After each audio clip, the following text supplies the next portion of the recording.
So normally I'm a nurse practitioner in Dr. Rourke and Dr. Blackwell's office, and I do women's health. And so when COVID hit, I had worked at convenient care in the past, and so I went to the respiratory clinic and was a nurse practitioner screening those with respiratory symptoms at the respiratory clinic.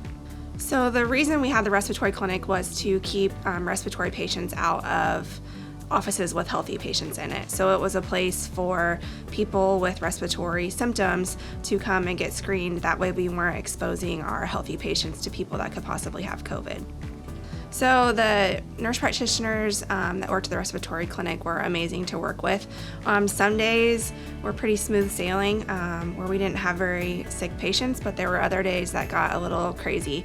Some days we kind of functioned as like a mini emergency room at the respiratory clinic. So most of the time patients were okay and they would stay in their car and we would screen them and they would go. But sometimes we would have those really acutely ill patients because we were trying to keep the respiratory patients out of the emergency room as well. So we would have ambulances bring patients to us at times.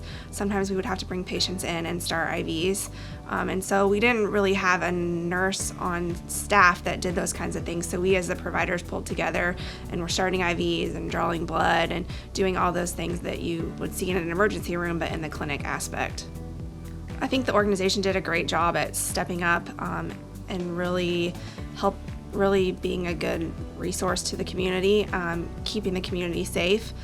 For me as an individual, it made me learn just to be adaptable, right? It wasn't necessarily something that I really wanted to go and do. I learned a lot, and I'm glad that I did get to experience that.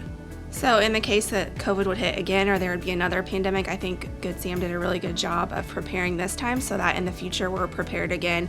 We already have the processes in place, the systems in place, so that way if something would happen like this again, we could convert pretty easily to what we did when the COVID pandemic happened.